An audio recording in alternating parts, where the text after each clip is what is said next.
Hello, everybody. Thanks for having me today. My name is Joe Tamer. I'm the Assistant Director of the Center for Education Through Exploration at Arizona State University.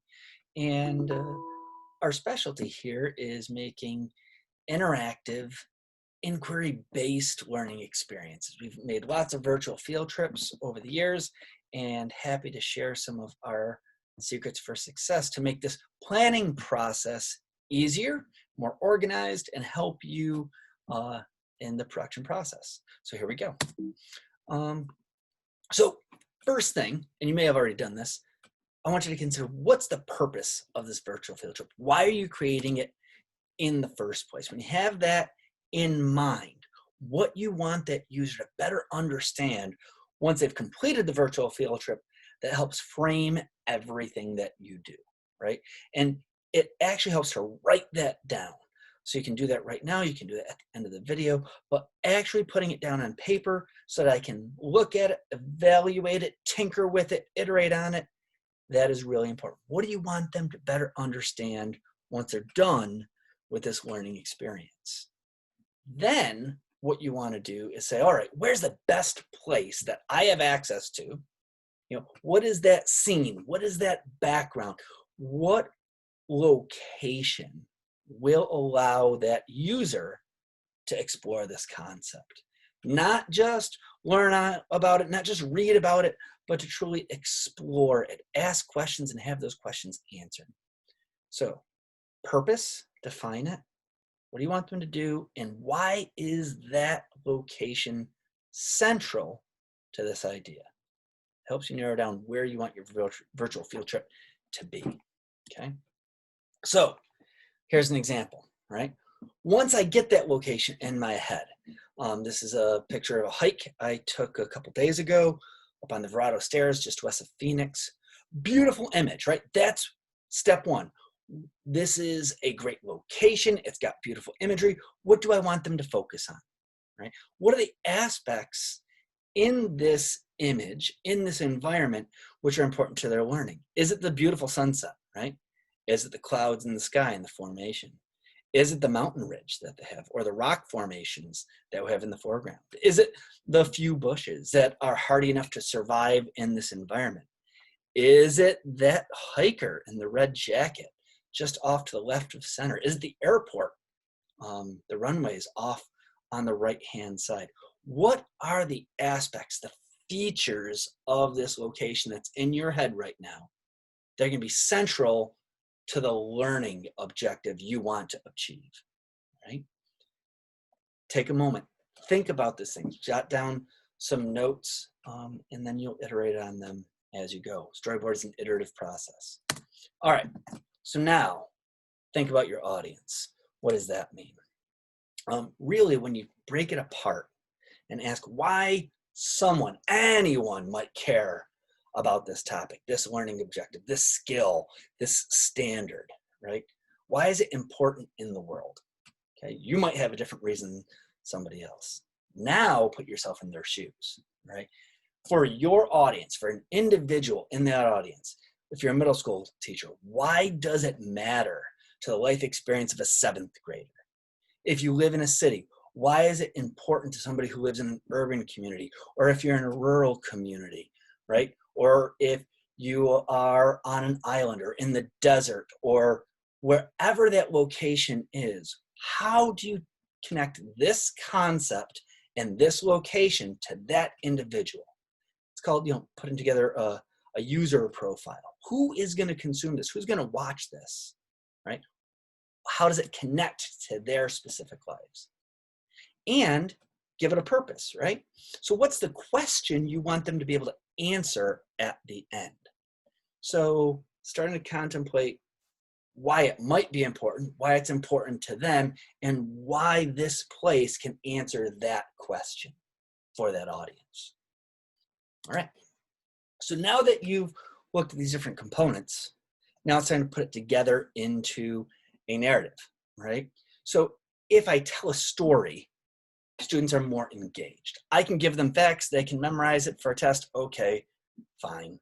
But if I put those facts into context and give a story, a narrative arc to it, then it's compelling. Right? It's something that draws their attention in, and they're far more likely to remember it and contextualize it and apply it later. So what I want you to do is take those components you just identified and pull that together into an advertisement, right? 3 to 4 sentences. What is going to attract their attention and make them want to learn more, right? Here's an example of what one could be, right? Come along, let's explore solar energy together. It's an invitation. You're inviting them. It's a journey for you and I. Let's do this together. Tell them where they're going to go. We'll travel from the labs of Arizona State University to the natural beauty of Hawaii, and then onwards to the International Space Station. Okay, so it's the locations that they'll go and visit. And what are they going to do? They're going to discover how solar energy is collected and stored and used.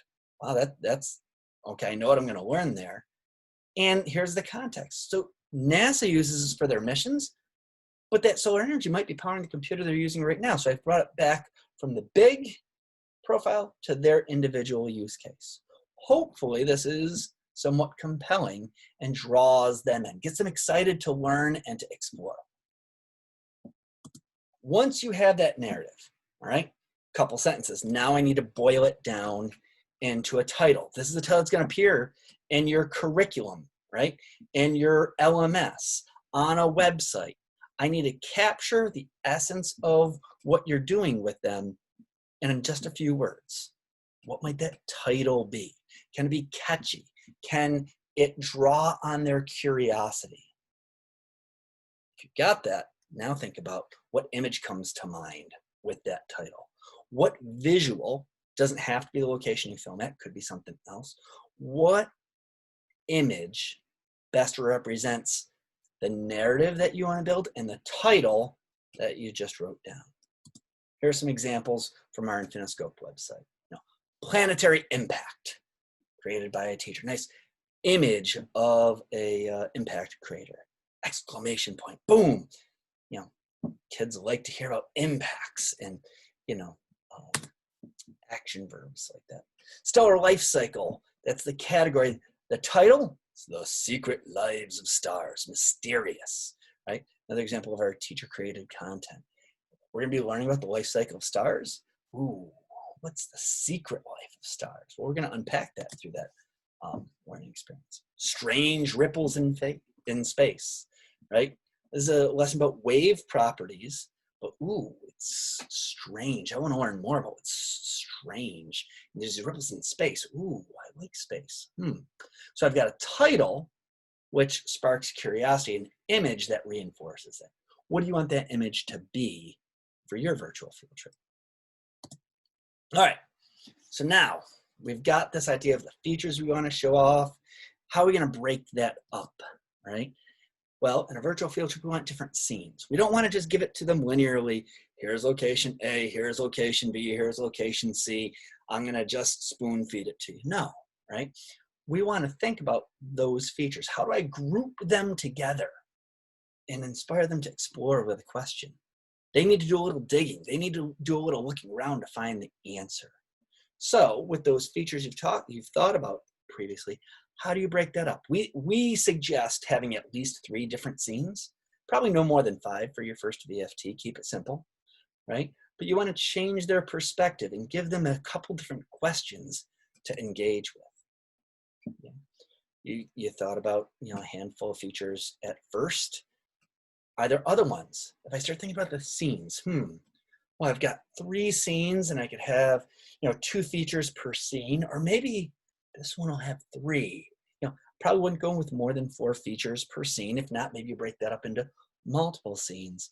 What is the question that groups these features together, these concepts, these focal points? And sometimes there might be gaps, right? You can add, you can subtract. That's what the storyboard is. Get it down on paper so that you can iterate, right? And then you want to think about sequence, right? All right, how does one scene set up the question for the next scene so they can go deeper, so they can go farther, so they can apply the concept to a new perspective? So we ask you to start diagramming that out, which features go into which scenes. This is your VFT to create. We recommend 3 to 5 scenes with 2 to 4 features each. So on the low end, you could have, 6 features broken up over 3 scenes. You could have 20 features broken up over 5 scenes. But keep it simple. Don't try and bite it off more than you can chew on your first virtual field trip. All right, you can always make another one. Awesome. All right, so you've got the scene in your head. You've identified the features. You've identified the question. What does that look like? Now, in this immersive environment, 0 degrees is where you land, where the original focus is. Sketch that out. Now you can do this on the computer, you can do it on paper and upload it. You can erase. Here's what I did here. Those are my mountains kind of in the background. Here's a little house off to the left. Here's a person I might want to interview over to the right. Maybe the clouds are important to the lesson, or the sun, or maybe I'm doing phases of the moon, that the sun and the moon can be in the sky at the same time. Maybe when I land, there's a picnic table in front of me or a sidewalk. What does that scene look like? And how are you going to use that whole landscape? And which are the things that are important? Not everything is important. How are you going to prioritize? Maybe it's first, I want to make sure there's a focus on this person, what they have to say on their role. B, the house over to the left. And then C, the moon that's in the sky. I'm drawing their attention. They're going to have to click on these and find out more information, right? Maybe go into a deeper image. So let's talk about that. We're going to do this for each scene, right? Now, once you're in a scene, right, we want you to identify, name those points of focus. That way, when you go out into the field, you know what you're looking for. You know you've got the right location when it has these features. Or if it doesn't, what does that do to my narrative? Right? So the focuses, the foci in each of your scenes, what is that information that you want to share with your audience? What's the text? What are you going to write about it in only a sentence or two that helps them to answer the question you pose at the beginning of the scene? And then, how can you encourage them to look at it from a different perspective? This is where those image overlays come. So at a very high level, I can put a point of focus over here to the left in my scene. All right, they read a little bit. How do I change their perspective? I can have them click on an image and it's all magnified. So I saw, this cactus over to the left. Now I can zoom in on the flowers and the insects that are pollinating that, flower. So I can use image overlays to change their perspective even within the same scene and allow them to explore. We'll get things in a different way and find out more information. Okay, lastly, how do you assess the learning that's happening in this virtual field trip? You want to think of the questions that you can ask that really get down to assessing that learning objective that you identified in the beginning. And what does that correct answer look like? You need to write that down and then go back to your virtual field trip. Can the students actually discover that answer by what you've created? If not, go back and adjust your storyboard. That's cool. And you want to make the questions engaging enough that they don't know it without doing the VFT. They actually have to go and explore the VFT. So you want to have meaningful distractors to those questions that make them parse out the information you provide in these different scenes. All right? So think about that at the beginning. You can ask the question at the beginning, ask the question at the end, see the difference, and you'll be able to measure the impact of your virtual field trip. So I'm going to leave you there, send you out to go forth and storyboard. Remember, storyboard is a plan. You'll see how that gets adapted when you go out in the field. But the more organized you are going out, the easier it is on the production. Thanks, and I look forward to your questions.